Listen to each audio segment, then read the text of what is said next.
Hey everyone, welcome back to the newest episode of the 13th Man CFL Weekly Show. It is Shane alongside Blake. No Cole today, and we were waiting on Coach Phil to join us. And it looks like he might have just popped in. But I hope you guys are all ready for an exciting episode of the Weekly Show. We're into our final preseason episode.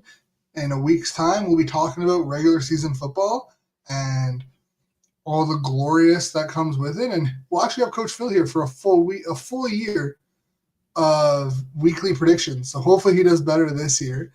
Let's bring him in.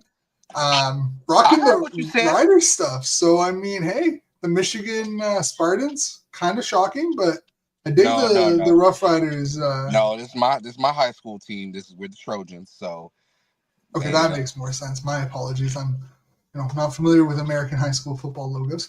But it goes well with the Rough Rider shirt. So, how you feeling, guys? Are you guys excited? How are you guys feeling about the preseason? How are you guys feeling about the regular season? What are you guys on your mind right now for your respective teams? Coach, you want to go first? Nah, you can go first, brother. All right, yeah, I'm really excited for the regular season. Like, of course, Shane, like it was just ended up being you and Cole last week. Coach and I just had some plans that we couldn't get out of. But like I said on the weekly show a couple weeks ago, I'm not a huge preseason guy. Like Cole even asked me to do somewhat of a recap, like of the game in Langford, and I just flat out told him no. Like I didn't even watch the game at all. I will admit that I did listen to the fourth quarter while I was stuck at work there, so I did listen to a bit of the preseason. So I can't say I didn't catch any of the preseason, but I'm super excited. Like you said off the top, Shane, it's in a week's time will be literally one day from the start of the regular season. A week tomorrow is the season kickoff game between your two teams, the Ottawa Redblacks and the Saskatchewan Roughriders from Regina. Yeah, I mean, I think we're all really excited to get going. Coach, what are you thinking for Saskatchewan out there? It's gonna be good. I think. I tried to watch the preseason games, man, and then CFL Plus was acting up, and then had to shift over to YouTube and watch it. But preseason okay, I mean, you know what you're getting. It's not going to be pretty. I wasn't expecting the blowout with Calgary and Edmonton, but that was cool for the most part. We'll dive into it a little bit. Yeah, I mean, I kind of figured with the heavy starters that the Stampeders were putting out and the Eskimos were kind of more second, third strings. I figured it'd be a Calgary win. I was kind of hoping they'd put up like more than 4 points.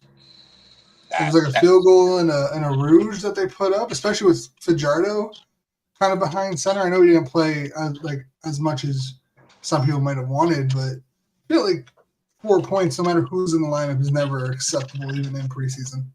Right. Yeah, no, I would agree with that. Like Elks fans are they're hurting. They want to see a winning team, and I get it. Like it's preseason game number 1. I don't think people are gonna start overreacting over that, but still, it's like 31-4 against your rivals. Probably doesn't feel good whether it's preseason or not.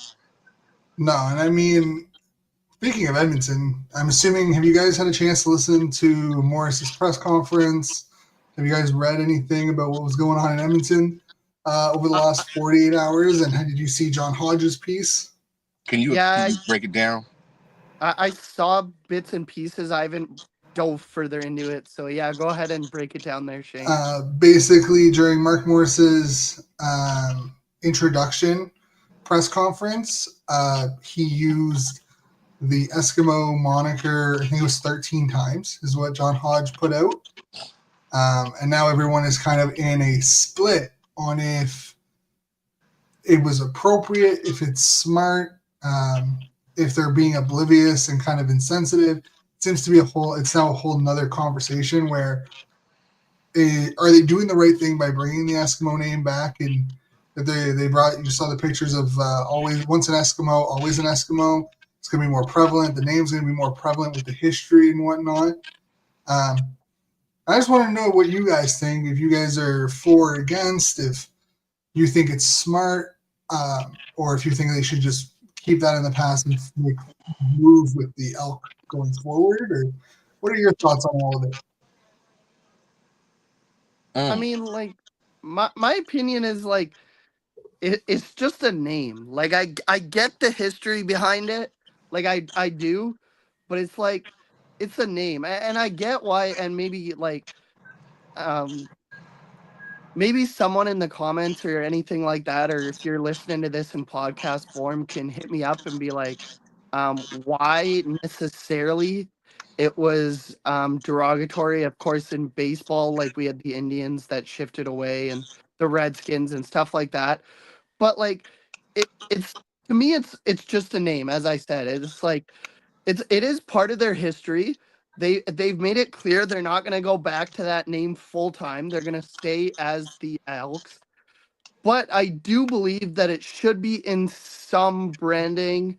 You know, like when they talk about that 2015 Grey Cup team, it shouldn't be the Edmonton football team that won the Grey Cup. It should be the Edmonton Eskimos with Ricky Ray, per se, as their quarterback that won the Grey Cup. So I don't mind it too much, but I also don't know the entire history behind it.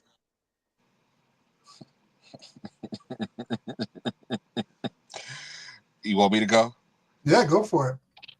Okay, I'm gonna start with a question. Did the Eskimos actually come out and say they were offended? The tribe, or just the people, the descendants? Did they ever come out and say they were offended by the name Eskimos? I think there's some that were that some weren't. Very muddy waters with that question. I think if you look it up, there's people who were for it. There were people that were against it. I think that's a very muddy water answer for that question, unfortunately. Okay, well, it's we live in a world now where everybody is so easily offended. We live in a world where everybody finds something to gripe about. You can't erase that long of history that easily. You're going to have a full generation of people who know the team just as the Edmonton Eskimos. You're going to have a generation that knows the team as the Elks. There has to be some healthy balance where even if you choose to re-release old jerseys, like here in the States, we have the throwbacks, all that, Mitchell and Ness. If they ever choose to do that, then it is what it is. It's not saying that it was right to use the name forever, but it's part of history. We got to stop being so damn sensitive. We got to stop being so offended so easily. Like, damn, it's just, like Blake said, it's just a fucking name. Like, if everybody didn't come out and say we're offended, then okay. But they're making a big deal out of nothing. It must have been a slow media day for them to sit there and say, oh, he used it 13 times. Well, okay. Maybe he didn't know no better. And I'm not saying it's right. I'm not saying it's wrong. But it's such muddy water, man. It's confusing, and they're making it more complicated. Maybe I'm not the right person to answer the question, because we have here in the States, obviously, the whole situation with the Redskins. Now they're talking about they're going to go back to the Redskins name when they get the new stadium.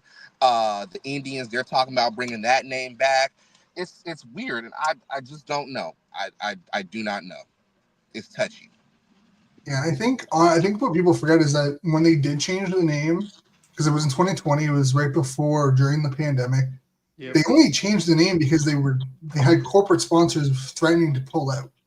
Okay. That's basically, if I remember correctly, and if I'm mistaken, someone please let me know. But if I remember correctly, they didn't change the name because of public pressure. They ended up changing the name because there were sponsors being like, if you don't change the name, we're gonna stop giving you money, and they were losing so much money. They kind of had no choice, I would say, because it was either do it bend at the knee or get hit in the back. But I think the big thing is that it wasn't just the fact that they changed the name, is that they basically erased the Eskimo history when they did it.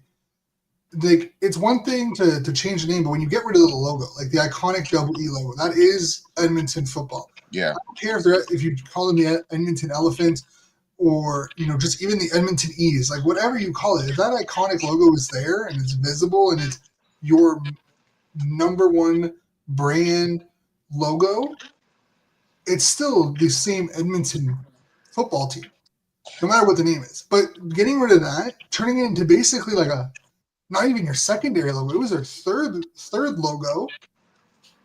You basically, in my opinion, was just spitting in the face of every fan who has supported the club. So I don't even care if they go back to the name. I'm glad. At the end of the day, I think going back to the logo and understanding the history and understanding that, like, yeah, because even in the press conference, they mentioned that, like, what was passed is Eskimo, what's ahead is elk. So it doesn't sound like they're planning on changing the name back. It's more understanding that, like, hey, everything post, like, we're not just going to refer to it as the Edmonton Football Club when we're talking about Warren Moon or Ricky Ray and those 5 Grey Cups or those, 3 or 2 Grey Cups, those 2 Grey Cups in 3 years when Ricky Ray came into the league. Like, those are going to be referred to as the Edmonton Eskimos. That is what the team was named. That's what we're going to refer to them as. But anything now it's all Edmonton Elks, which I think is probably what they should have done originally when they did the name change in 2020. And they just said, nah, we're going to screw it, and we're just going to start anew and pretend that everything for the last 70-plus years doesn't exist. And I think that's where people, coupled with the fact that, you had Chris Jones and other idiots making really bad decisions for on-the-field product, it just kind of snowballed. Because if they changed the name and won the Grey Cup in 2022, this isn't even a conversation. Right. We took care of But it. it's the fact that they changed the name, and then have done bad, like, just mistake after mistake after mistake on and off the field. Yeah. That now it's the easy piece of cake to grab. The name is because they've been so pitiful the last 5 years. The name is just a joke, and I think a lot of people are just tied to the success that was to the name Edmonton Eskimos. But I want to add this in here as well. You can't erase history, man. You just nope. you can talk about it, but you have to. I can't believe I'm about to say. I can't believe I'm about to say this, but do any of you guys follow wrestling? Yes. Yes. Okay. No. Okay. Not as much as I used to. Okay. But I still follow it. We still watch it at home and whatnot. I'm going to try my best to tread water with what I'm about to say, but it's like WWE doing what they did with Chris Benoit. Yeah.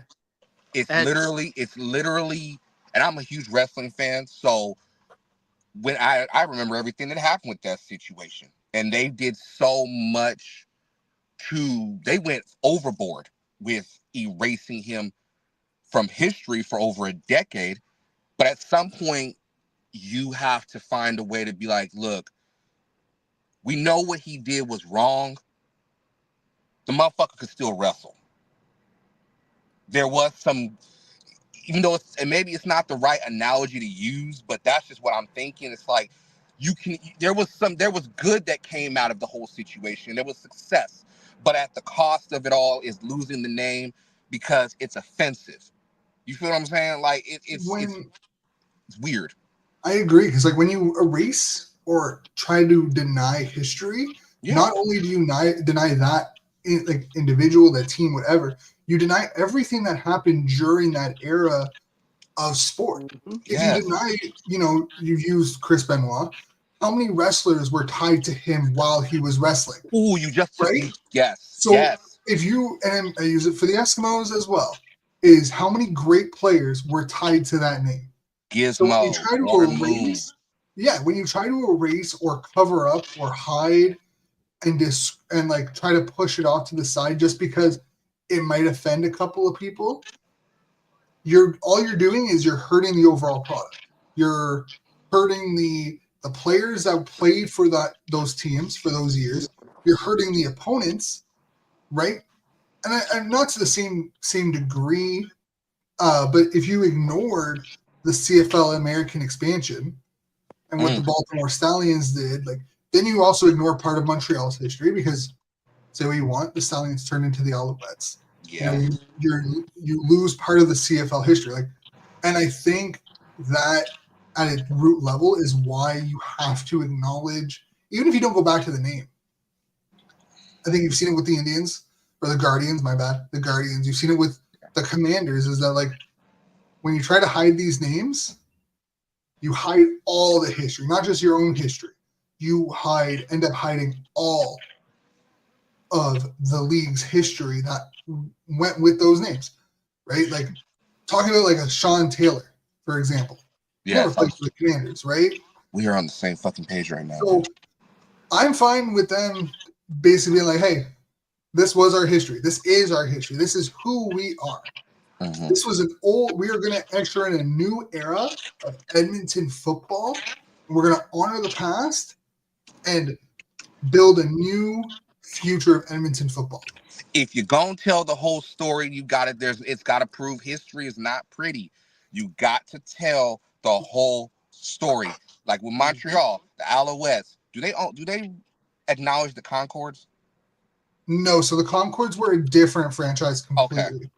Okay. But they honor every other Montreal. It's like Ottawa, right? Like Ottawa honors and yeah, I was just gonna say like the Red Rough Blacks are their Riders. own.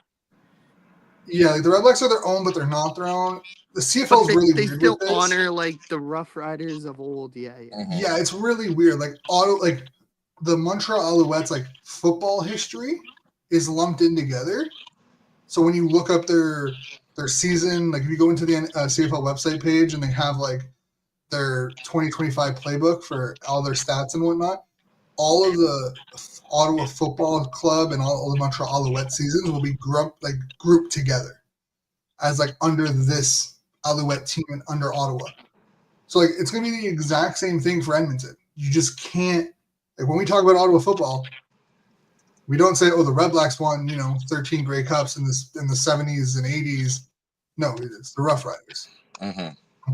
Like I think that's kind of where Edmonton is going, and I hope they do it right and bringing back the name and having the older generation be kind of like, hey, yeah, this is still the same club that I cheered for growing up, and then having the new generation come in as a group of Elk fans, understanding their history, understanding the club's history is going to, at the end of the day, be what they should have done in 2020 or 2021 when they released the Elks name. And this ownership and this new management group is just trying to unravel the last 5 years of bad decisions.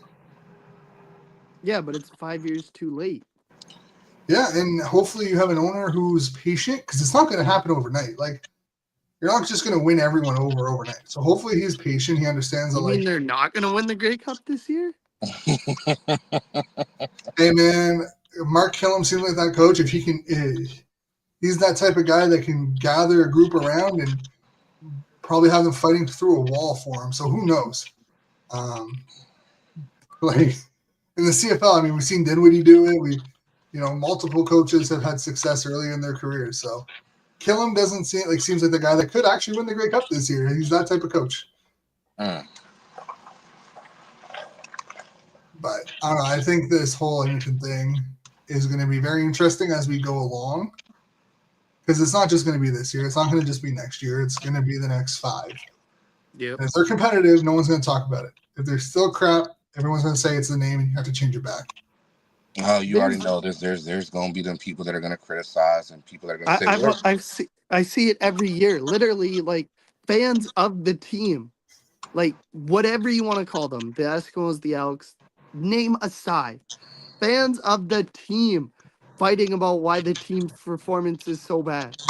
Like, to this day, you still get people on X and whatever being like, oh, it's because they changed the name to the Elks. If they were still the Eskimos, they would be a good team.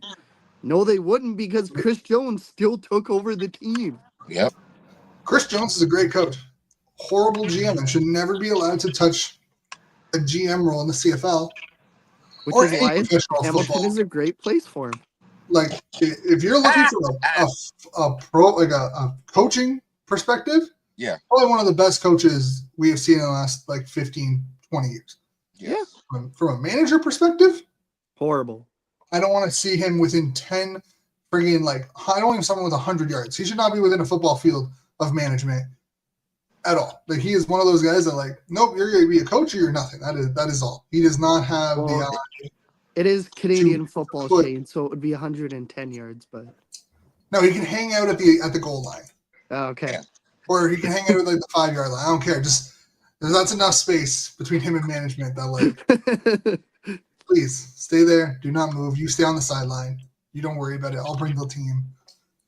So, because yeah, his tenure with the Rough Riders, and then his tenure with the Elks afterwards. But you look at what he did with like Michael Riley, and like the 14, 15, and like 16 years. He was great. Yep. But anyways, I think that's enough Elks talk. Some pretty big Coach, are you gonna have any O linemen left by the start of the regular That's season? what I was gonna bring up next. Was some of the injuries. When I heard that, I was like, God damn! Like, so McEwen's out with an ACL. Yeah. For the year.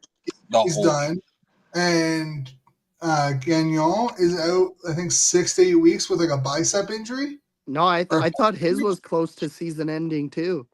My last I saw, and this was like earlier in the week, so maybe it's updated and I missed it. Last I saw, they were hopeful it wasn't season ending, and they were hopeful it was like 6 to 8 weeks. But this was, I think, it was Monday or something, so I might have missed it. I've been saying it since I first came on the show. If you don't have anybody in the trenches to win the battle, it don't matter to the skill positions. You have to win in the trenches. We have to win on the front line to protect Trevor, to get AJ some holes to run through, and to give Trevor time in the pocket. And this is not what we need right now. God damn it. It's not. This is at least it's not during the season. I can say that. Timing is everything. But damn. Really, the line? Wait. So I have a question for both of you then, because this is now the second or third straight season where, for whatever reason, the Riders, more so than any other team in the CFL, have had serious injuries in training camp. Do you guys think that means the Riders need to scale back their training camp to a certain degree? No. Injuries will happen. It's football. It's what's going to happen. We've seen players go out for a year with non-contact injuries. Ottawa lost. Yeah, the Argos guy on Saturday. Yeah, I mean, you also lost, like, for Ottawa, Darius Pickett last year was like probably one of the most like standard tackles. You didn't even think anything was wrong. Like he planted to hit someone, and his Achilles ruptured. Like right after Labor Day. Yeah, like it's just Mazzoli in like 2019, the rise of Dane Evans was he literally went to run out of the pocket, his knee snagged and it blew up. Like non-contact and like even contact injuries happen in football. That dude just has the worst. No matter how good your training staff is, no matter how good your recovery is, injuries, especially in the interior, like in the trenches, you're more prone to it. It's going to happen. Doesn't matter how fit or in shape or out of shape you are. You're unfortunately one bad, like me personally, speaking from experience, I was doing a one-on-one drill when I was like 22. Literally a week before the season started, and this was 3 months into camp, basically. The guy cut in front of my face, and I slipped, and my knee popped. Like, I'm only out there twice a week, and it was literally nothing. He went across my face. I got too deep. He went across my face. My knee slipped, and hyperextended and popped. Like it happens. I wouldn't worry too much about it. Maybe they look at some of their training and how their recovery is going, but I don't see it being much of an issue going forward, personally.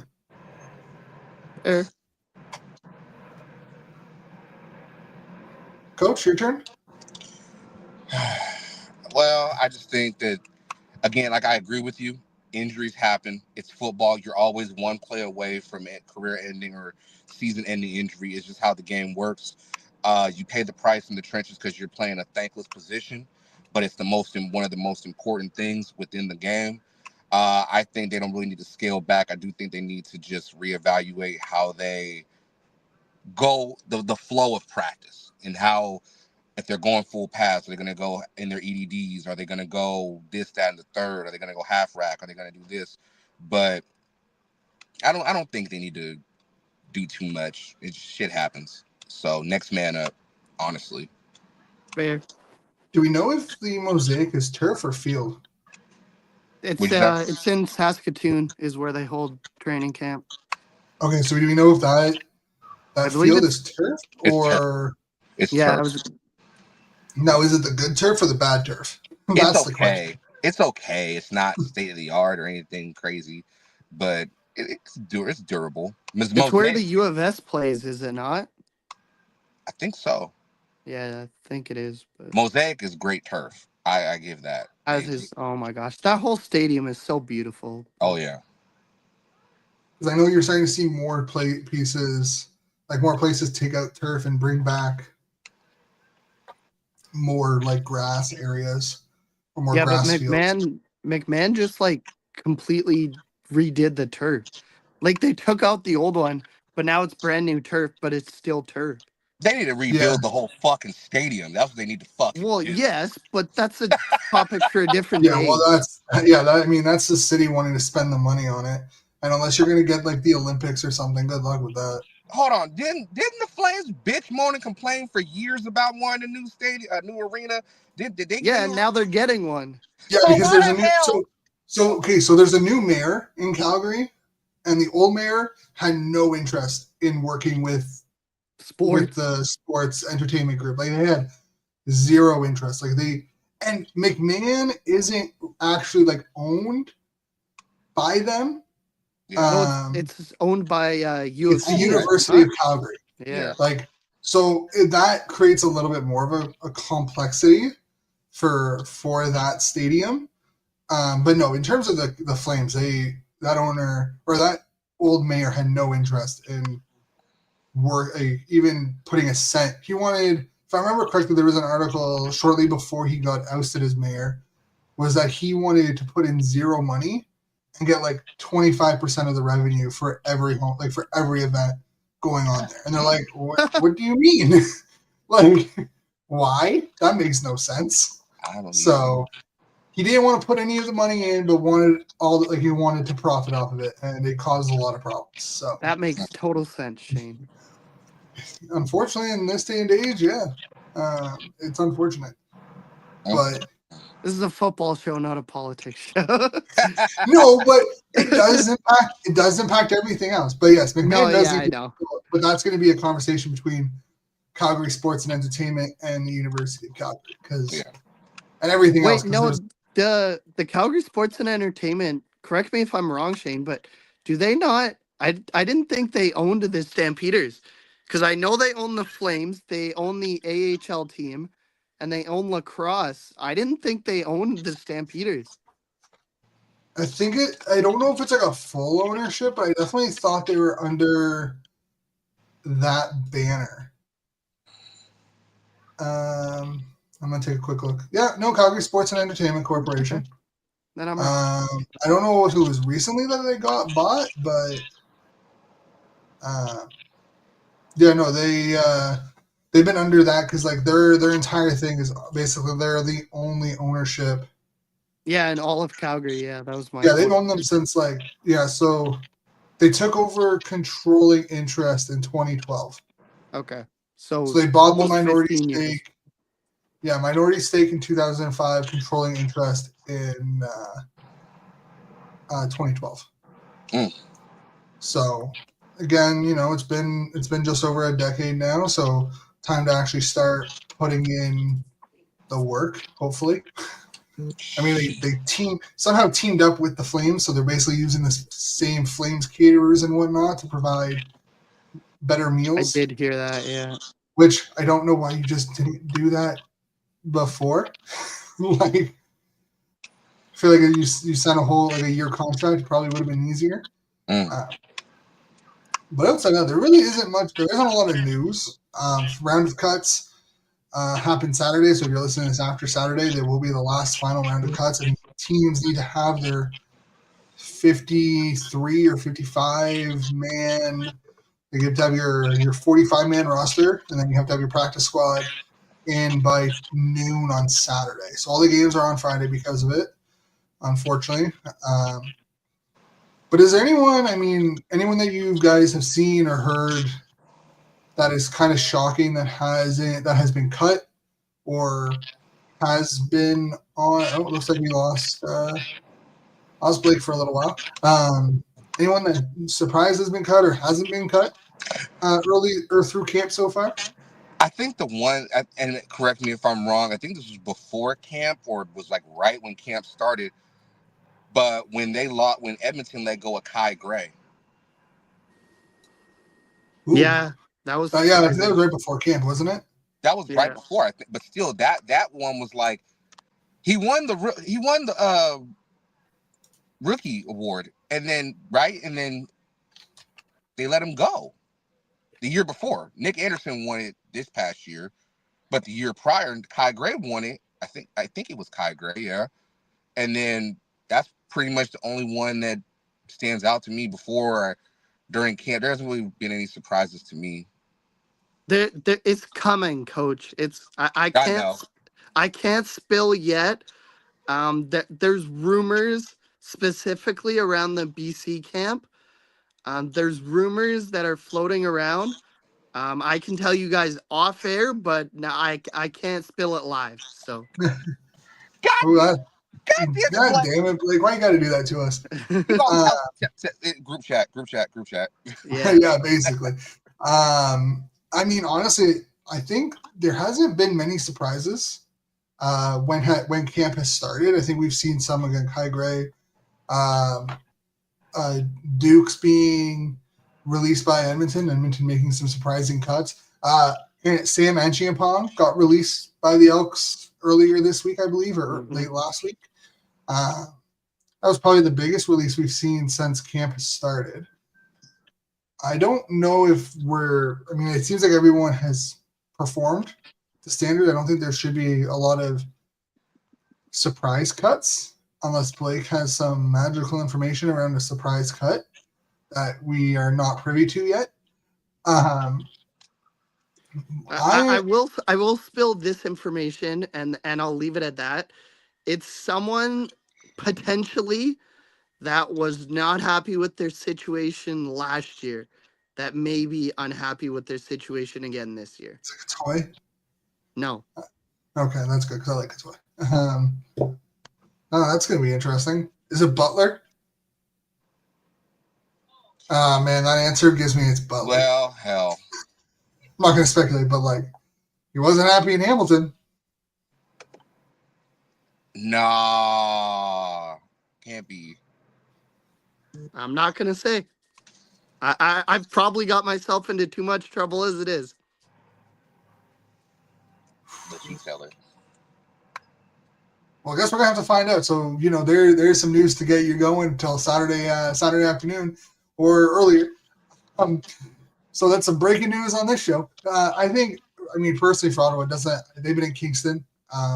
They're back tomorrow, so I'll be going down for their walkthrough. But from everything I've heard out of there's not really much shakeup. The guys who are performing well are the guys. I think you're going to see maybe the secondary. That still needs to be shaken up a little bit. So, guys to watch out for, like Amari Henderson. He struggled with the Rough Riders a little bit last year. Oh, yeah. Even Robert Priester, some veteran guys who I'm not saying they are going to be. So if you're listening to this, I'm not saying they are going to be cut, but I think those are guys that you look at age-wise, experience-wise, are considered on the bubble right now. I would expect to see them in tomorrow's game. I'm not really sure what Ottawa's going to do because they had most of their starters. Is it tomorrow or Friday? Friday? Sorry. Yeah, it's Friday. I thought all 4 preseason games were on Friday, but yes, they are. I don't know why I said tomorrow, but I don't know what they're going to do Friday because they had basically all their starters in for basically a quarter last week. So I'm really interested to see what that lineup looks like tomorrow. But I'm just excited to get the season going. I'm excited for our picks. I'm excited to see how Bo Levi does because I really want to. I don't like McTavish. If you don't know, I'm not a huge fan of Scott Milanovic. I want Bo.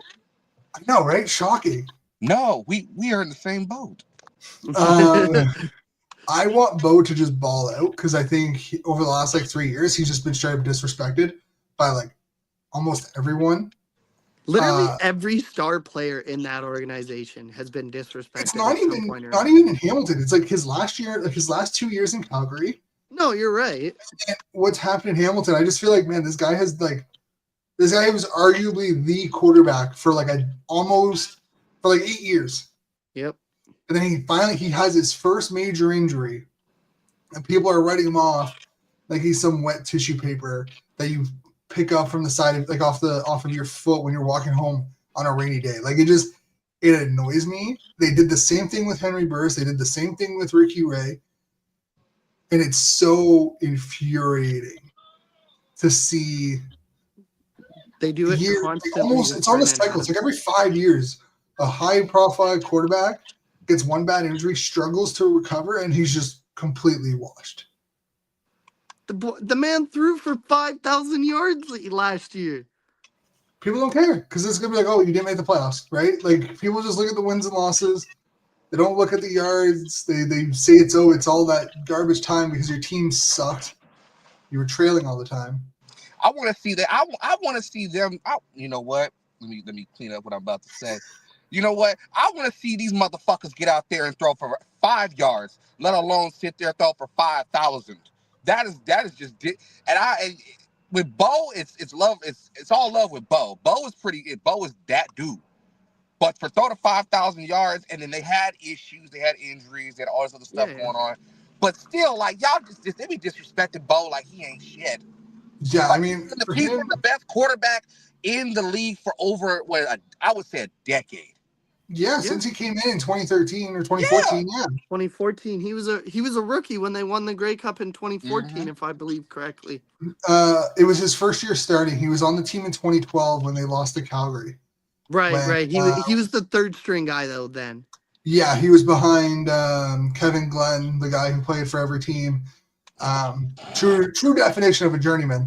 He's the John Drew Tate. CFL. Jesus Christ. How does Calgary look back on that now, having Drew Tate? Dude, Drew Tate was legit. Hey, he was nice. Drew Tate was legit. I don't know. That's Blake being a hater. It's not me being a hater. I'm just saying Bo Levi turned out to be the better quarterback. Well, that's because Drew Tate ended up throwing out his arm because I think if I remember, he got like sacked and like popped out his shoulder. Mm-hmm. And he just, once you have a shoulder, it's like Matt Nichols. You know, some shoulder injuries come back, you come back stronger. Sometimes it's done for. I love Drew Tate. I thought Drew Tate was going to be like. You guys heard of the newest craze on social media called the butterfly effect? Like, what if Matt Nichols never got injured? Do the Bombers become a Western Division dynasty? Like, no. Probably not.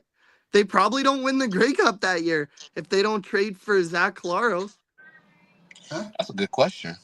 The butterfly effect is huge, right? What if the Argos don't trade Ricky Ray and they have, I think that like if you go back far enough into that Argos quarterback room, when after Ricky Ray got there, you had Collaros, you had Harris, you had Fajardo, if I remember correctly. Yeah, like he was there. You had that quarterback room was like just churning out quality starter after quality starter because they had Ricky Ray. Yep. Literally half the league starters were in that quarterback room at one point. Like it was like Collaros leaves in 2013, leads Hamilton to the Grey Cup, gets absolutely bombed by the Rough Riders. Years. Yeah, can we during the Rough Riders? Can we just say, and I've learned so much more about Ricky Ray. Ricky Ray is the godfather of this entire generation of quarterbacks. 100%. He is a better, and this might be a hot take for some people in Montreal.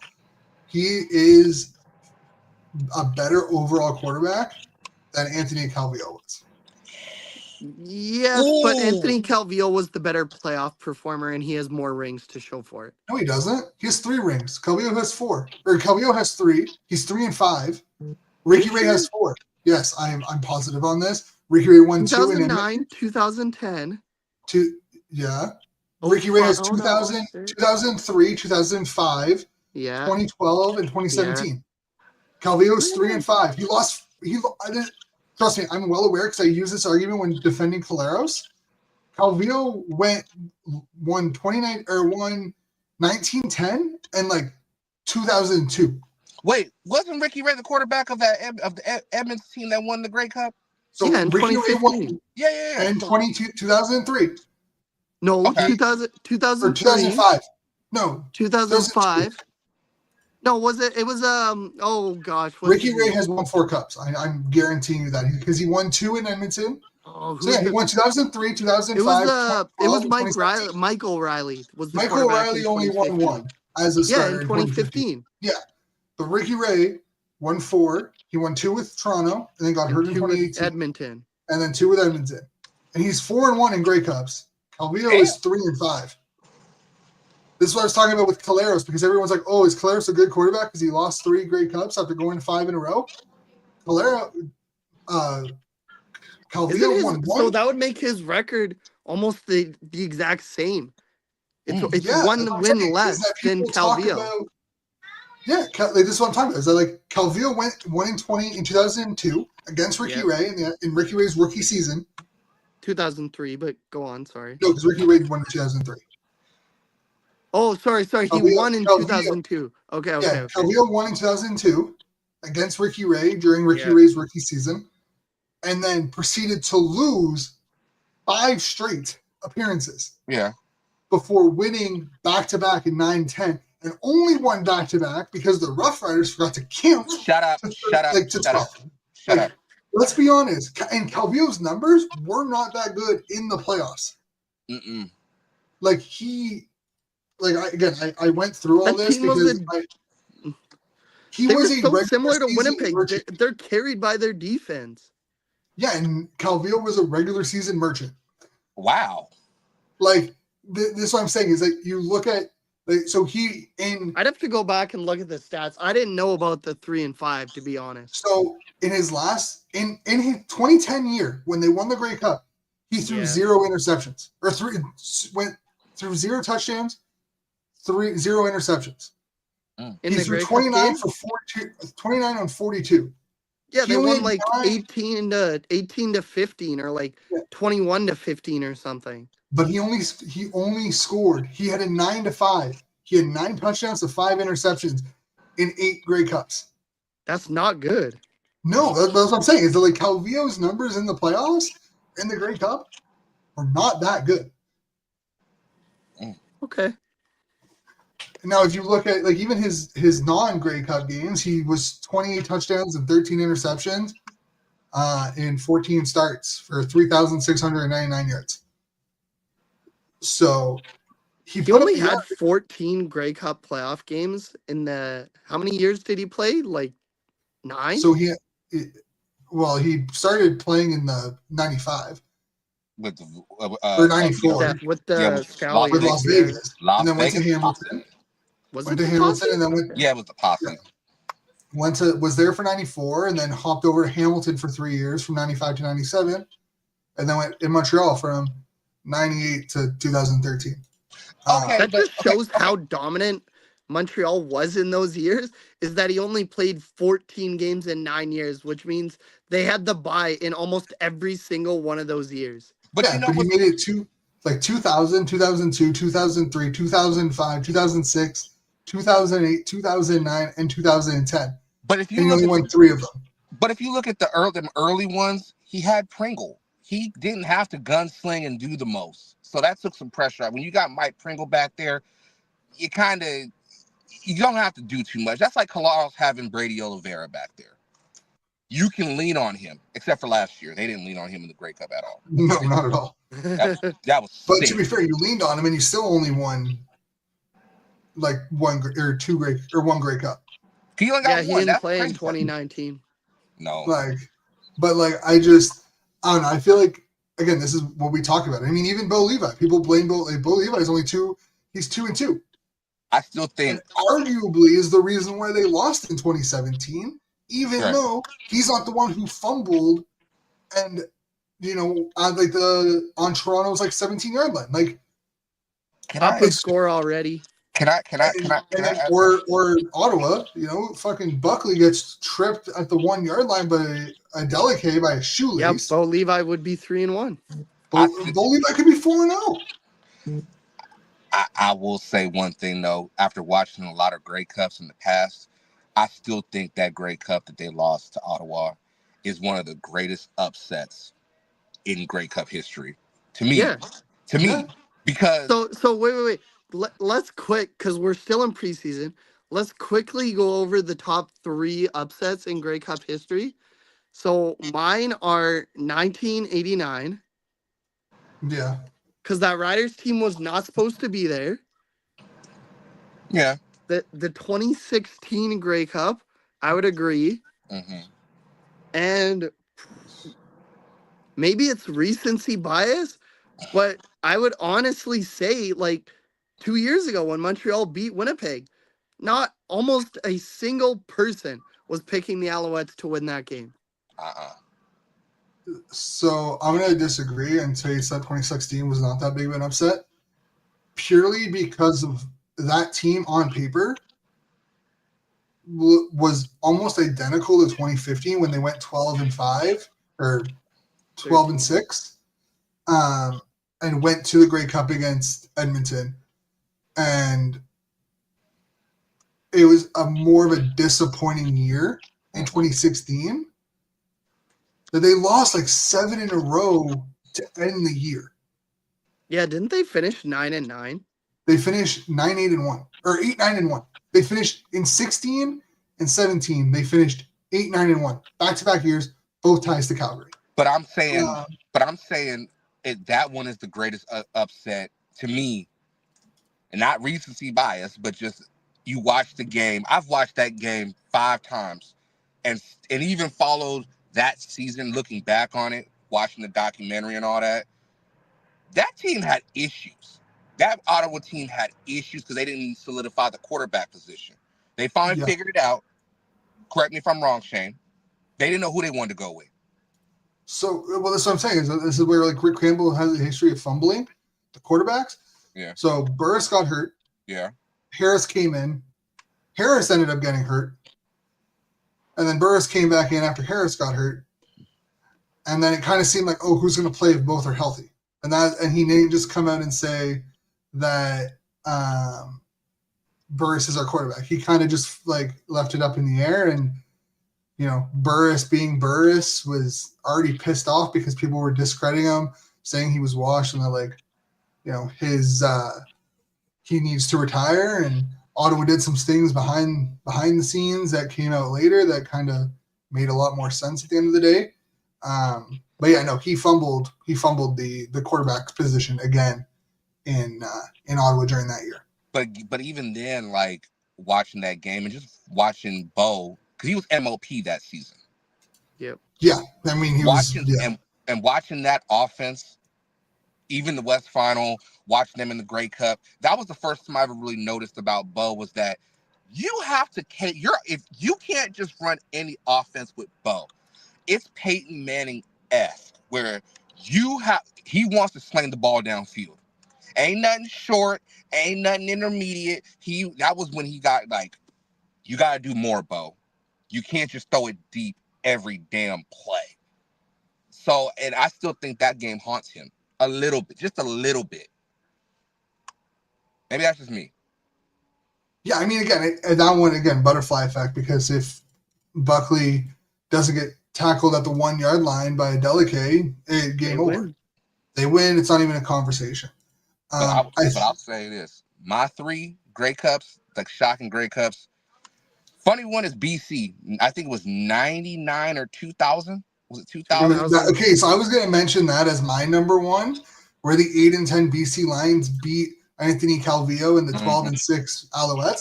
That's the number one upset in my books. Why did I think 99? That was Scamilton's last Grey Cup. I'm tripping. But 2000, that's my one. That would be my one. 2 would have to be obviously Ottawa. That one, 2016. And then the third one, I'd have to say Toronto beating Winnipeg in 2020. Was it 2022?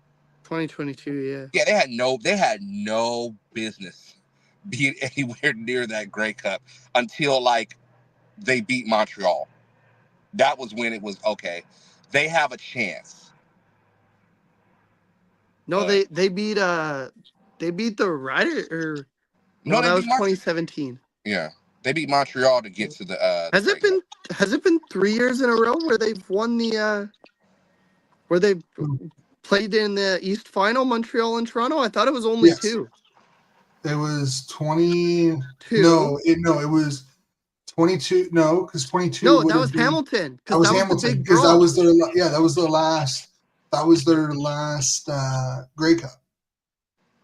No, Wasn't no, it? I'm Because sorry. 23. 23 was Montreal, where Yeah. it was Montreal, Toronto. Montreal beat Toronto, and then No, last 22 year, was no 22 was because 22 was Toronto. That was yeah, but they played Hamilton to get there. No, Yeah. No, that was Gino's last game in Montreal because Trevor was the quarterback, and then the next year Toronto went on that run and they lost to God damn it, Montreal. I thought Montreal lost to Hamilton in the I'm pretty sure Shane, look this up. Look it I'm up, pretty brother. sure Look I'm it right. That's what I'm doing.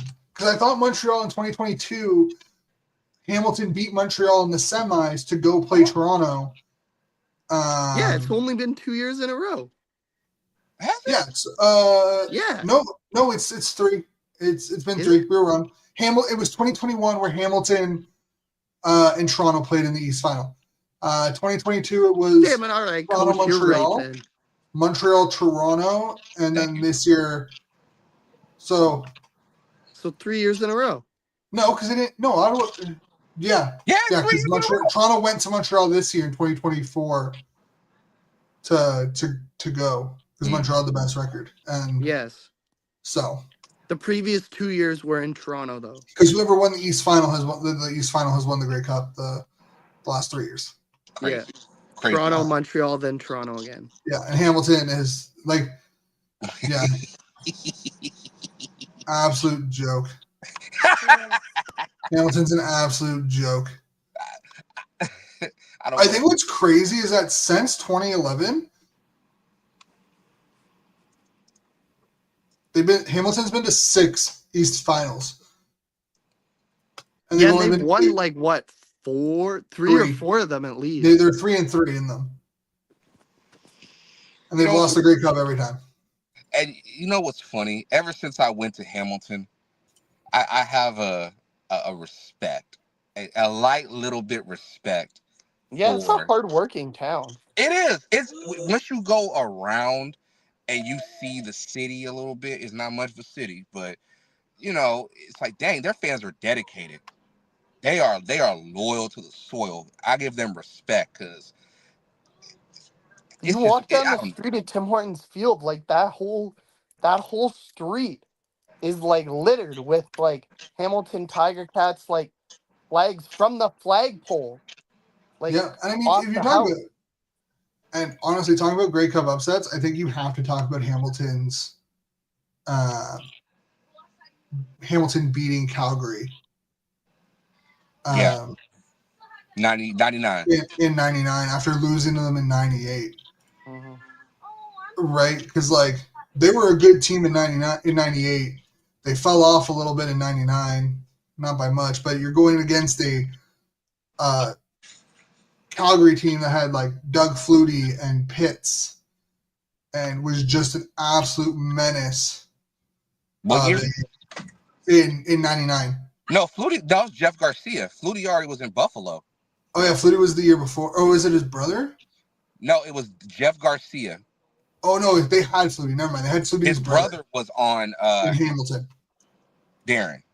Yeah. And I will say this though, maybe this is a hot take, but Danny McManus has to probably be the most luckiest fucking quarterback in all of the CFL because it's just watching him play. It's disgusting work. It's nasty. It's just I can't take it. It's horrible to watch. It's nothing pretty, and maybe it's just I don't know. He got lucky on that one. You know what's crazy is that he, as between being a player and inside the front office, he has 5 Grey Cups combined. That's sick. He has 3 as a player and 2 as an executive. Wait, who are the executives with? Where is he at now? Winnipeg. Oh, jeez. Yeah, Blake. Yeah. He was hired by his former teammate in Winnipeg. Where did it go? He was hired by Kyle Waters. Kyle Waters, yeah. He was the I don't know if he still is, but in 2013 he was the assistant general manager and director of U.S. scouting for the Blue Bombers. Kyle Waters remind me of the Mafia for some reason. I never seen his face. I don't know what this man looked like, but he be pulling so many strings. It's crazy. I've seen his face, but he doesn't even look that old. No, he does not. But he's also like, how old is he? Is he like in his 50s? What? I might be Waters? mistaken. He has to be. If he was playing in the 90s. He Well, played? he was born in 70. Yeah, He's 51. McManus. Oh God. Well, McManus played well into the 2000s. Like McManus didn't retire until I think 2004 or something. Yeah. Or later. He played. Yeah, he retired in 2006. Jesus. Like he played from 1990. Like he played 16 years. 2006 never happened. The Grey Cup that year never happened. Why? What happened? That 2000s after 2003. Wait, sorry, no, that's 04. 2006 I like. 04 never happened. Yeah, I was gonna say like you guys. Like, I literally you guys. Oh yeah, the 13-5 BC Lions losing to the 10-7-1 Toronto Argonauts, 27-19 in Ottawa. Yeah, because Wally Damon Bono didn't want Allen. to start Casey Printers, the MOP in the Grey Cup game. Casey Printers. Yo, what a legend! Look at man, like that. I know that Casey dude, Printers is, but it's like really. Yeah, he was the Lions starter that year. He was the MOP of the league. He got hurt near the end of the season. I remember this because, like, some of my earliest memories, I was 7 years old for that Grey Cup. And, like, some of my earliest memories are, like, that Grey Cup, the 05 West Final, the 06 Grey Cup. And, like, he was the MOP. He got hurt near the end of the year. Dave Dickinson came in, and Dave Dickinson ended up starting the Grey Cup, even though Printers was healthy, shit the bed, and the Lions lost to the Argos. Yeah, so that's taking what's it called? Not losing your position due to injury to the extreme, because Dickinson went into that year as the starter. Printers came in due to a Dickinson injury. You're talking about fumbling a quarterback room. That's probably Wally Buono. He hasn't made a lot of mistakes in his career. But that was probably going to go down as one of his worst coaching mistakes he has ever made in his coaching career. Yeah, and then Casey Printers after that year fizzled out because Dickinson was the starter in 05 and 06 when they actually won the Grey Cup.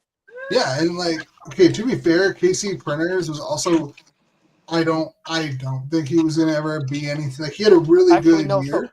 So after 04, he went to the NFL and tried that, and then so he was he was the backup for 05 too. So and then went to KC, then came back, and I don't know. I feel like he was never really like his stats were decent, but like he put up really good numbers in 04, and then he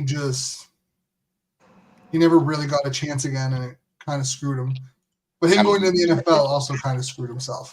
Yeah. If we're talking about underrated playoff games, even though like we're still in the preseason, that 2016 Western semifinal is one of the greatest games I've been to in my entire life. Like BC Winnipeg. Yeah. BC Winnipeg. BC was down like 25 at the half and came back and won by 1 point because the Bombers decided to kick a 60-yard field goal at the end of the game instead of trying to get one more first down. No, coach, look up the game. I swear to you. I literally watch the highlights maybe once or twice a year of that game. Yeah, it's I got a pen. Hold on. You said 2016 West semis? Yeah, it was a crazy one. The quarterback, I know the Jonathan Jennings for the BC Lions. He ends up Jonathan Jennings. He ends up He ends up scoring the winning touchdown of the game with like a minute left. Yeah, and another guy whose injury came to an end due to a shoulder injury. Like if you watch him, he was actually balling. Like he was a great quarterback. Yeah, he was. He was slinging the rock. He was making people.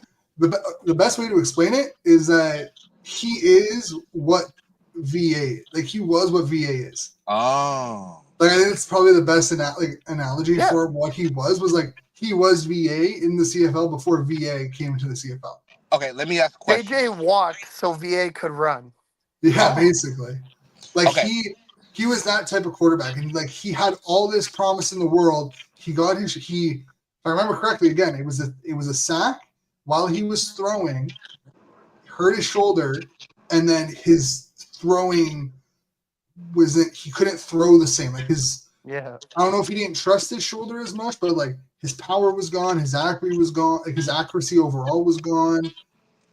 There was just so much that like diminished from his game after his injury. Like it was kind of depressing to watch because you were looking at the rise of a superstar to just be cut down at the knees.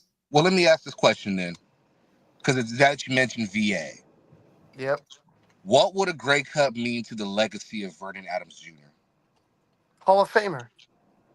No, I don't know. He's not going to be a Hall of Famer. What are Not you? even close to a Hall of Famer. Oh my. There's no way you're putting VA in the Hall of Fame. Why If you're not? putting VA in the Hall of Fame, you may as well throw Trevor Harris in the Hall of Fame. I didn't realize the Hall of Fame turned into the Hall of deserves to be in the Hall of Fame. No, he doesn't. What has he done to deserve? He is the Kevin Glenn of this generation, like just straight up. He has played for just as many teams.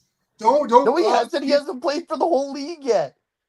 He's played for almost everyone. Technically, Kevin Glenn never played for Ottawa. Yes, he did. He was on the roster. Is he for not like a week, and then he got dumped. Is he not the only CFL player to be rostered by all 9 teams? Okay. I mean, being rostered and playing for it completely different. Just putting that out there. But yes, he was rostered for Ottawa because he was the expansion quarterback, and then Hamilton had a hissy fit with Burris, let him go, and they're like, "Cool, we'll sign you," and then dumped Kevin Glenn like he was yesterday's garbage. Like, that's literally why Kevin Glenn was pissed at Ottawa, because he got dumped like he was yesterday's garbage when Burris became available. Because at that point he was yesterday's garbage. But no, VA, because he's played for BC, Saskatchewan, Hamilton, and Montreal. Now VA I don't think has played for Saskatchewan. Has he, Coach? Yeah. Yes, I mean, I don't know if he's like he had a couple teams. He's also been around. So if you're saying that Vernon Adams deserves to be in the Hall of Fame, I mean, may as well just throw fucking Trevor Harris in there or fucking Cody Fajardo. Like, I don't know, man. I love VA. I think VA is a great quarterback. So Shane's argument is any quarterback that has won a Grey Cup then should be in the Hall of Fame. Not at all. So then Nick Arbuckle should be in the Hall of Fame. I didn't say that, but I'm saying that, hey, realistically, Nick Arbuckle, if you're putting VA into the Hall of Fame, fucking throw Nick Arbuckle in there because he's won a Grey Cup and a Grey Cup MVP. There's no way VA. What has VA done realistically to deserve to be in the Hall of Fame? Led the league in passing almost every year he's a starter. It's just what, like 2 years? 3 years? Cool. No, it's at least 5 to 6. 3 years of starter production is Hall of Fame worthy. That wasn't even the question, Shane. The question was, what would it do for his legacy? It does nothing. Well, damn. It unfortunately for VA, it does nothing. Unless he plays the next. I think, okay, maybe realistically he's not a Hall of Famer, but it validates his career. Like, he's not washed up, he was never washed up, but like he would be regarded as one of the, whether we like it or not, the Calgary Stampeders are one of the more storied franchises. I mean, there's only 9 teams, but one of the more storied franchises in the CFL. So he would be up with the likes of Bo Levi Mitchell and anyone else who has won a Grey Cup for the Calgary Stampeders is where I was going with that, Shane. one Grey Cup will not put him in the likes of Bo Levi or Henry Burris or Henry Dickinson. Burris only won one with the Calgary Stampeders, did he not? Yeah, but he had a lot more production in Calgary than VA. And I mean, if we talk about, okay, VA plays another 6 years as a starter or 5 years as a starter, and he puts up 4,000+ yards every year. He's a constant playoff quarterback. He wins a Grey Cup. That's a different conversation. But if he were to win a Grey Cup this year and retire afterwards, he is in the same likes of Trevor Harris. A very good quarterback, should not be in the Hall of Fame. Fine. But that one, if that's the case, like one Grey Cup does not solidify a Hall of Fame career, because realistically, there are guys in the league that have never won a Grey Cup that probably will end up in the Hall of Fame based on their production. Yeah. I mean, again, I've talked about it at length before, where I think the VA's biggest problem was his unwillingness to sign in BC when he originally came up to the CFL, and having his rights traded to Montreal. Yeah. Because I think that kind of it created a type of persona. Wait, hold on. So he was originally taken by BC and chose to go to Montreal instead. So BC had his negotiation rights. Mm-hmm.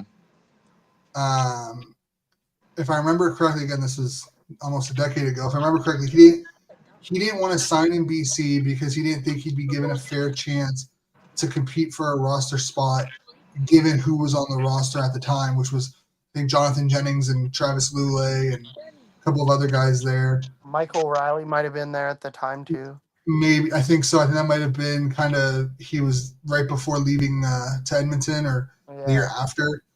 So we ended up, I don't know if it was asking for a trade or basically saying like, hey, can you take off my neg rights basically, because I'm not going to sign with you. I don't think I'm not going to have the opportunity to actually show that I can be a CFL quarterback. So they traded him to Montreal, and I think that, rightfully or wrongfully, set him back a little more than if he just signed with BC out of the gate. Because how that, I don't know, that era of football was not very kind to players pushing their way around. You don't see it as much anymore, but during the mid 2000s or mid 2010s, I'm pretty sure Wally was still there in BC at the time too. So you had a couple of old heads running the show, and I think Wally was very much like, you either play my way or you don't play. The Belichick play. And I think it kind of hurt him. But I love VA. I think VA is great.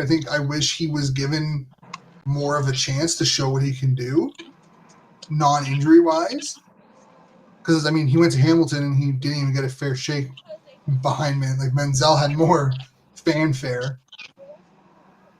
I think that one really pisses me off, his time in Hamilton.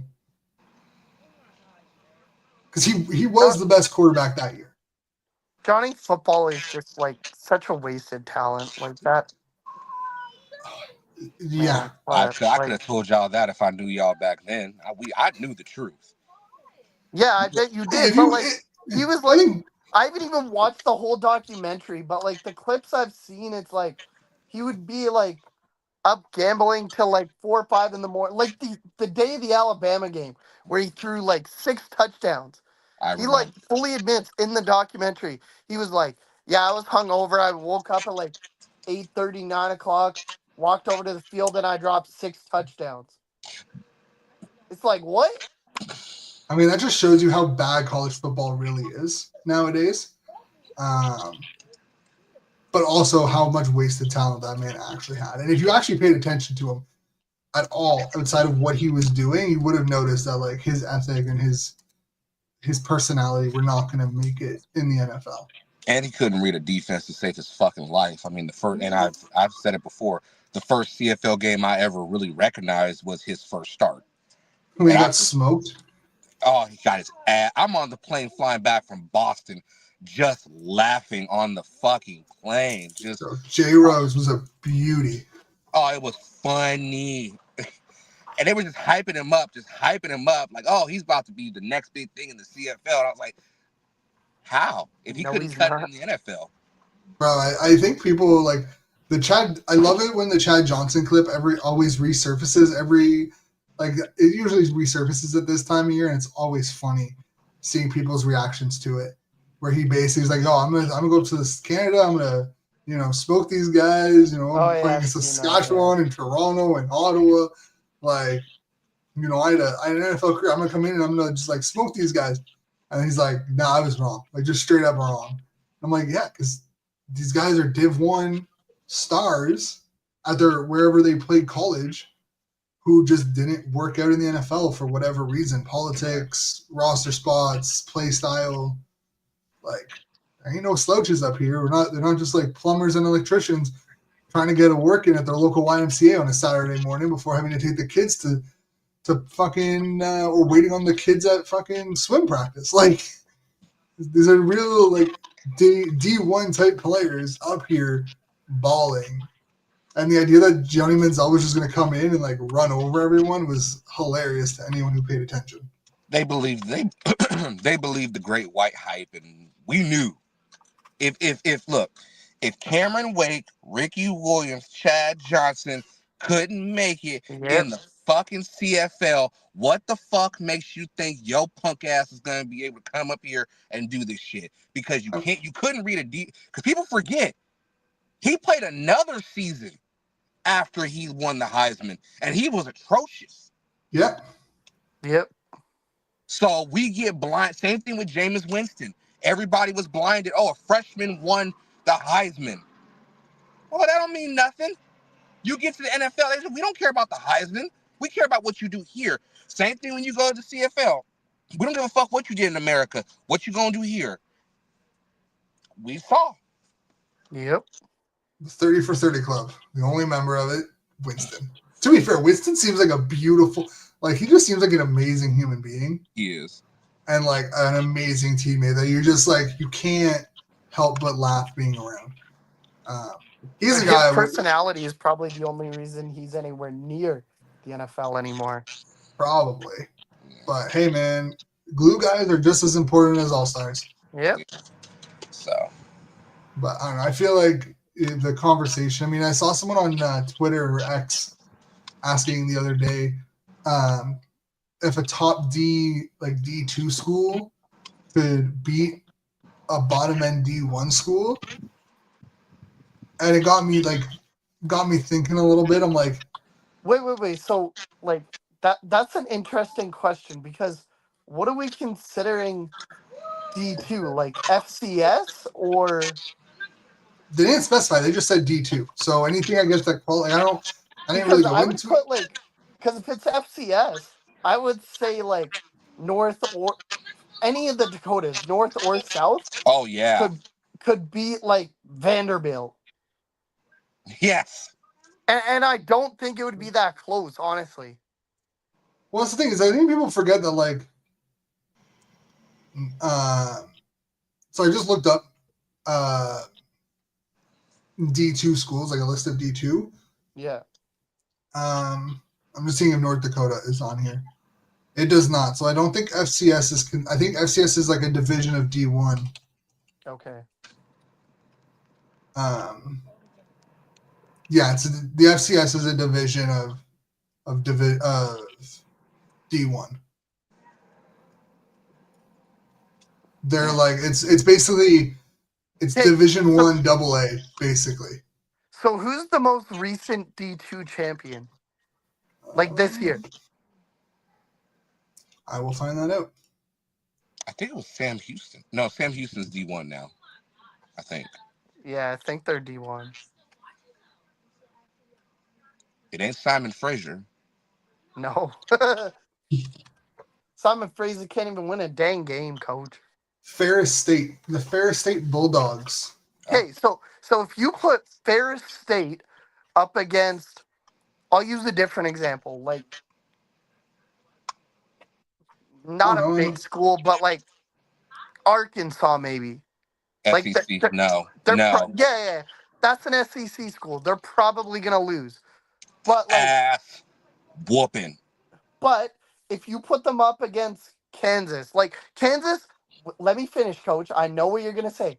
Kansas was improved this year, but Mm-hmm. like the bad Kansas teams, the ones that went like Mm. 0 and 12, 1 and 11. You put Ferris State up against one of those Kansas teams, I guarantee you they win that football game. So um my go-to example are the Charlotte 49ers football team. Ooh. We're getting They deep. Right. they have a all-time record of 50 wins and 102 losses. FBS school, right? I believe Yep. so. That's an Yeah, FBS. I don't believe they've had a winning season in Ever. like 10 years. They won one game. They won one game last year. They only have one bowl appearance. Ever? They're in the American Conference, yeah, and their one bowl game was in 2019, and they lost 31-9 to Buffalo. So that's a D1 school, and yeah, so they got better. They were 5-7 last year, but the most they've won in the last, I don't know, 15 years is their best record is 7-6, and that was 2019 when they went to the bowl. They had like a 2-10 year. They had an 0-5. Like, Damn. they're just not. They were never a good team. I mean, 0 and 5 was COVID. All the conferences did whatever they wanted, but anyways. Yeah, like it's just they're like 2-10. It's just those type of teams. Like even Colorado before Coach got there had what, like one win in like 2022 or something like that. Like you're gonna tell me that some of these top D1 schools or these top D1 schools that are getting smacked by their own conferences could beat a D2 school? In the Pac-12, out of all the conferences, the weak-ass Pac-12. Hey, don't be talking about my Huskies like that. Fuck you, Doug. And that's for life. It will forever be fuck you, Doug. I'm a Clemson person, so I can't. I ain't gonna talk shit. Dabo. See, I'm a Clemson person because of NCAA 14. I ain't gonna lie. Tight. Like, I love their colors. God. All right, it's time to end the show. I'll see you guys later. Hey, man. I was like, I don't know, fucking, or was it? No, it was like NCAA 12. Yeah. And I was just going through. I mean, it was my introduction to college ball because I never really paid attention to it before. And I don't know. I love the purple and orange. I thought I think it's a sick colorway that doesn't get used enough. So I just picked it, and then I started watching them, and I'm like, all right, cool. And then they started to get good. Dabo came in, Trevor Lawrence, and all that, and I was like, all right, cool. This is fun. But yeah, Clemson's my team. How boring preseason is, and off because we're talking about college football. This is literally what happened 2 weeks ago. We meant to talk about the preseason, and we started talking about Nickelback. Wasn't it? Oh yeah, it was 2 weeks ago. Hey man, sometimes this is what happens though. Like this happened last year too. I will say Cole is a lot better than I am in terms of keeping us on pace and keeping us on track. I'm not sorry about it. And more free. Not knocking Cole. Love Cole. This is more free flowing. This is fun. I like it. Yeah, once the season gets going, we'll be talking about 3-minute drill and get mad. Post game and pre-game and blah blah blah. I mean, I don't know if we're gonna do the 3-minute drill because that 3-minute drill usually turned into 15 minutes of just talking about all random news stuff for no reason. Oh yeah, that's no true. offense, Cole, but it did. No, we would talk about the game like it was meant to be all 4 games in 3 minutes, and we would end up spending 4 minutes on or 3 minutes on each game. That's how it turned into like 15 minutes. We're just sitting in the back room waiting for you guys to be done. Like, all right, this is supposed to be 3 minutes. I'm looking at the time. It's already 15 minutes. Are we ever going to get in? And then a random. We still have to talk about the game. Like you guys are talking about the game. We still have to talk about the game. And then it turns out always a fuck Chad Kelly type thing, and just hey, last season was raw. It was raw. Every episode is raw. This goes out live and then on podcast, Yeah, I was gonna unedited, say just this year it's straight. on podcast, so we can go back and listen to Wait, how we ready? bad it We're was. back. Oh, I'm gonna Yeah, get we played for the Chris Benoit Edmonton thing. God damn it. you'll be fine. It'll be fine. But no, It made sense in my head. That's the it closest thing I works can though. think. You're not wrong. You're not wrong. Like what WWE did after that whole situation came to light impacted like 10 years of WWE wrestlers, Yeah.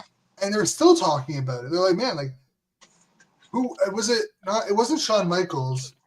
Was it Chris Jericho who had like most of his main fights Yeah, when he was there coming was in? one match. It was Triple H and Stone Cold Steve Austin versus Chris Jericho, which would be funny, the Canadian guys. Chris Jericho and Chris Benoit. And it's like one of the greatest matches on Raw ever, and they can't even talk about it. Triple H and Shawn Michaels match at WrestleMania 20 is one of my favorite matches, and they don't even get to talk about it because Benoit won, which is funny. And also, you know what's fucked up? Benoit's from Edmonton. Yeah. I can't win. I can't fucking win. Like, fuck. Okay.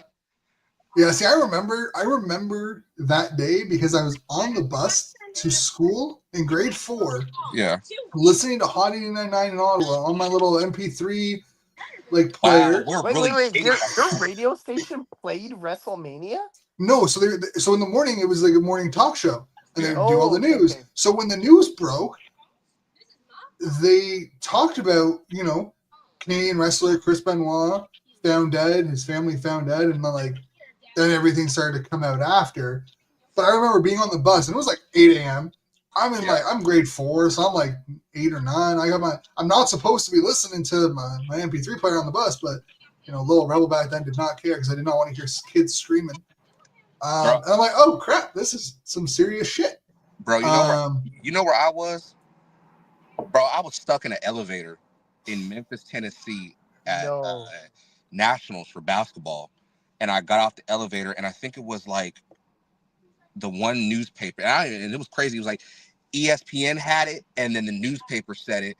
And I remember the dude was like, it was right when SportsCenter was on, and they were like about to go off the air, and it was like Chris Benoit found dead, and they were like, oh my God. And I was like, wait, it threw me off because I'm the only wrestling fan on the team. And my mom called me, and she's like, are you okay? And I'm like, nah, Chris Benoit just died. And she was like, oh my God, not wrestling again. It's not, it's not real. No, Mom, he dead. And she's like, oh. Yeah, it's like Hart, right? Why do Canadians always get the short end of the stick with wrestling? Brett. Hart falling from the rafters because his parachute malfunctions. Here's a question before we go off air. Yeah. Where were you guys when Kobe died? Fuck! Hey, you know where I was? So me and a bowling buddy of all things, we were up in Kelowna, BC, and we were going to a junior hockey game. We were going to see the Vancouver Giants against the Kelowna Rockets. And we're on the we heard it on the radio, and then we got to our hotel, we were staying overnight or whatever, and every news station, not just sports, but every news station had the story. And I'm just watching. My buddy's not a huge basketball guy. He's into most other sports, but basketball's the one sport he wasn't into. And I'm in almost full on tears. And he's like, dude, it's just a basketball player. And I'm like, nah, man, it's You don't not fucking just a know. basketball player. I'm It's like, Kobe. it's Kobe. It's Kobe. And not even I'm an empath to begin with. So it wasn't just that it was Kobe that died. It was everyone that died in that plane crash. Yeah. And I was at work, and I worked in the sports store at the time, and I'm not going to name the name of it, but I come out of the back room, I look at my phone, and it's like TMZ reporting Kobe died in a helicopter crash. I'm like, this is bullshit. It's TMZ. I don't believe this shit. Right. And I have probably 15 or so Kobe jerseys to my left when I walk out my back room, and I'm like, huh. And I'm like, oh shit, this is real. So I tell everyone at work, I'm like, hey, yo, just so you guys know, give me my phone. Kobe died. Kobe is dead. No, you're lying. I'm like, nah, he died. And within 2 days, all the jerseys were sold. Jesus fucking And I'm Christ. like, damn. But yeah, I was at work, and it was like, I don't know, 4 in the afternoon. Like I was almost done my day. And yeah, that was probably one of the most traumatic that was crazy. sports-related deaths that I can That remember like vividly. 2 week stretch was insane because I remember I was sitting at home for the funeral and like I watched like the eulogy delivered by like Vanessa and then the first Lakers home game when they finally came home and like the tributes by like Steve Nash and like LeBron and like all those guys and Mine was like I was in the car dropping my kids off at their mom's. And I remember, see, I'm tearing up right now, God damn it.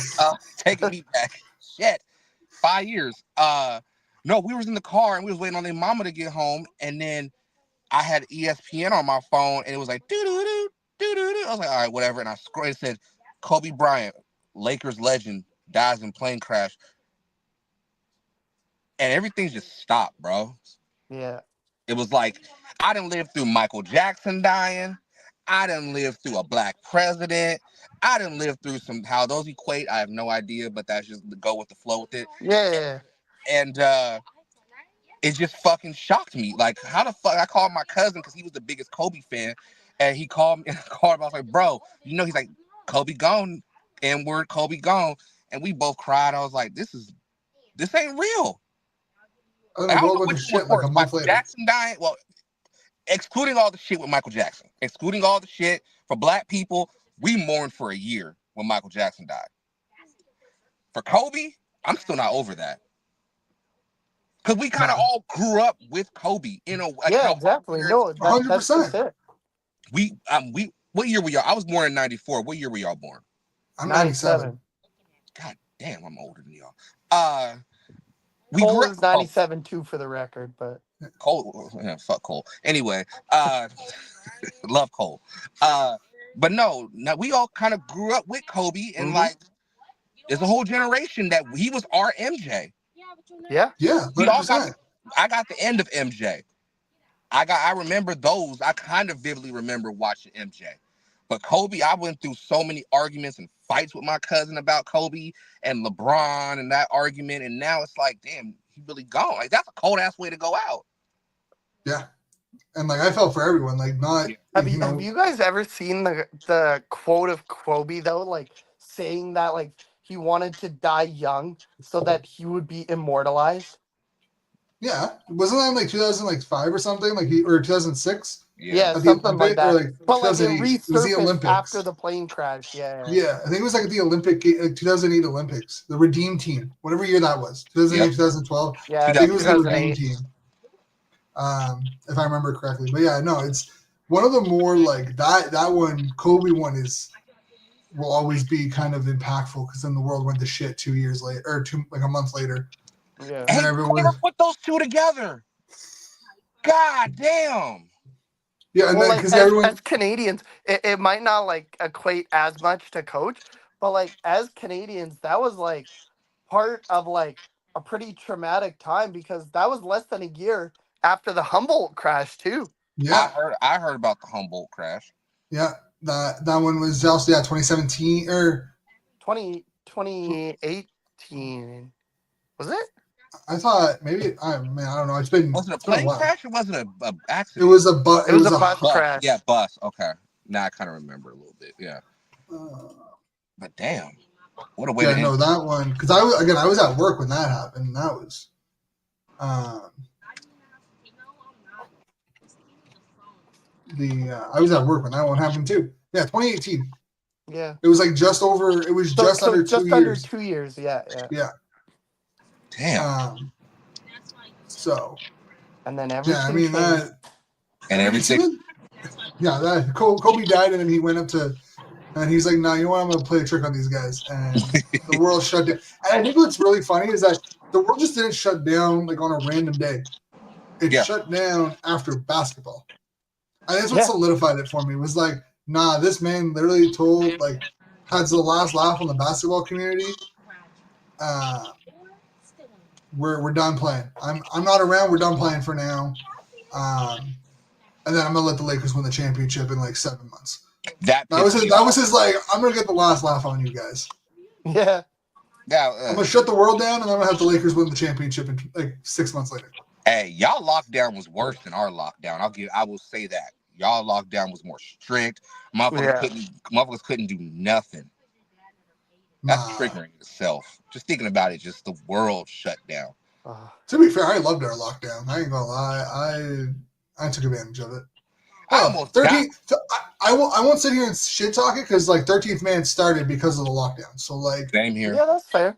Like a lot of the shit that I do, and I'm assuming a lot of people do now, is because of the lockdown. So at least there's some positive creativity that came out of it. So you know, taking the positives out of a negative situation. There you go. If it wasn't for the, I will say, if it wasn't for the lockdown, I probably wouldn't have rediscovered the CFL and everything fun that's happened. So then we wouldn't have had coach. So it's all good. Hey. No, you're probably doing this with like the UFL or something. Hell, be like, it'd be the Markcast and coach. Oh God. Please, hey, before we go, I know they're gonna see this. That group chat we in is wild. If you know, you know.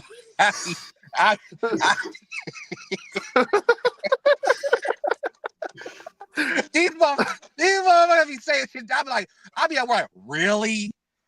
Really? Now, if my black ass said this, I'd be getting canceled. I know. Shout out to them because they good content creators, but I'm like, God damn.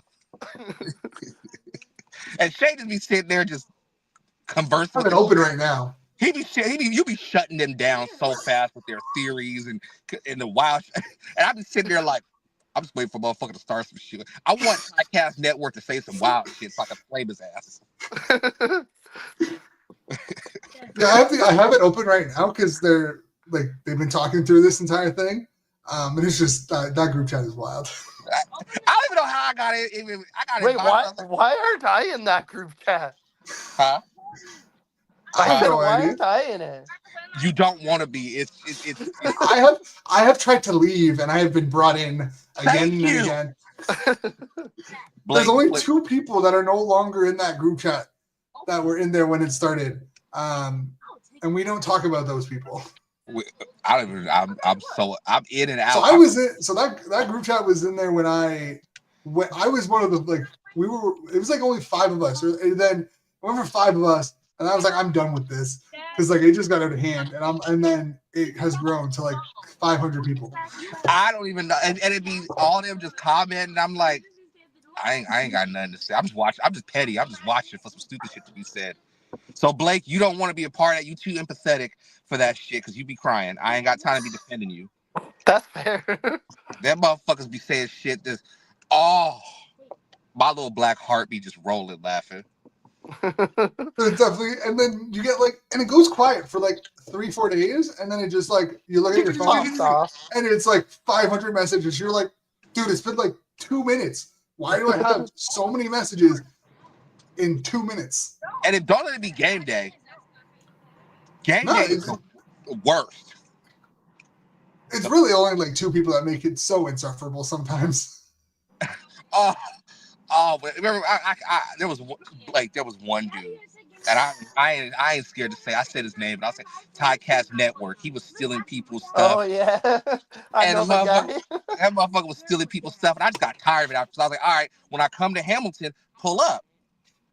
Yeah, I remember this. It's like, bro, you don't want these problems. Just don't talk shit. And then he's like, oh, well, do you want to collaborate together? Fuck no, I don't want to collaborate. Shit. You got me messed up. You talking crazy. Shane has way too much patience, though. That's his problem. I just be cussing people out.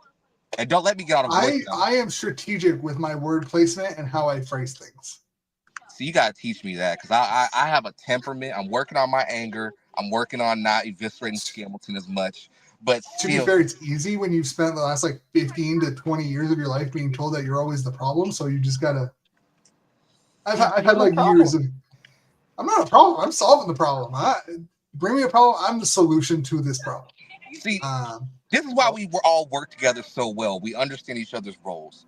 Blake Yep. is Also, they say some shit that just doesn't make sense, and I just can't let that slide. You can't sit here, be a CFL content creator, and then talk some fucking incorrect shit. If you're gonna come at someone, bring the facts. I don't care what you do and who you are. If you cannot bring the facts, please just keep your mouth shut. But Keep your opinions at home. Your facts. The facts don't care about your feelings. Thank you. Bring me facts before you start talking shit. But the problem, Shane, is that it's the way you say shit that I love in the group chat. It be cutting deep, and I'm like, damn, I felt that, and I ain't got nothing to do with this argument. This is why we all work together so well. We play our roles so well. Shane is the facts, Cole is the mediator, Blake is the crier, and I'm just the loose cannon. Wow. We are How did I catch we are the string? hey, we are the New Heart Foundation. Cole gets to be Brett. Fine. We are a well-oiled machine. Everyone has their part to play, and everyone plays their part correctly. And you all have to hold me back if some stupid shit happens. Yeah, sounds about right. Or I could just wind you up a little bit and let you go. Why you got to get in my ear, though, and wind me up? Because sometimes it's fun playing the devil's advocate and being the little devil on the shoulder instead of the angel. I'm trying to be good. I ain't trying to start no shit. Where was you when I was beef with everybody in Hamilton? Probably in Ottawa. I was watching. I just didn't get involved. Y'all supposed to be my boys, and y'all sit here and let me go to war with a whole team that ain't won since '99. Yeah. And? I stood my ground, though, when I went up there. I ain't gonna hold you. I did all right. Saying, learn to pick your battles. Well, he didn't pull up like a punk. That was what made me mad. I spent all that money. He should have known. A lot of people are just talk nowadays. They talk behind the screen and then don't show up. But that was the problem. I was like, pull up. I even messaged him. I was like, bro, pull up. I even took a picture from the field. I took a picture from the seats, the people I was sitting with. I was like, I'm here. Where are you at? They don't care. Shit. He's probably sitting behind you being like, ah, shit, he actually pulled up. And he's big. He really is big. Let's get out of here. Yeah, I was going to say that's probably a wrap for tonight.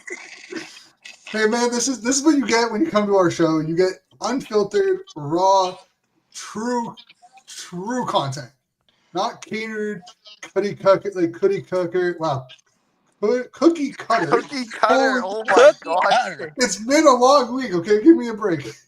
Perfectly curated for the masses content. You get raw, unedited, uncut footage of us just, being us. So we ain't hope you guys enjoy nation. it. Hopefully you guys enjoy it. And, like, subscribe, hit that subscribe button. Smash the subscribe button. As Blake says, smash the subscribe button. And make sure you hit the notifications so you can stay up to date with all the latest episodes of the 13th Man Football CFL Weekly Show. Come here every Wednesday between 6 p.m. Pacific, 9 p.m. Eastern for more great content. And you can hit it. Maybe next week we'll all show up. First time everyone's together. You can also listen to us in podcast form on Spotify, Apple Music, or on Apple Podcasts, anywhere else you find your podcast. Thank you all for joining. Hope you guys have a good night. Enjoy the games this week. And we're a week away from these games actually mattering. Enjoy you guys' night, and we'll talk to you guys later. All right. Peace.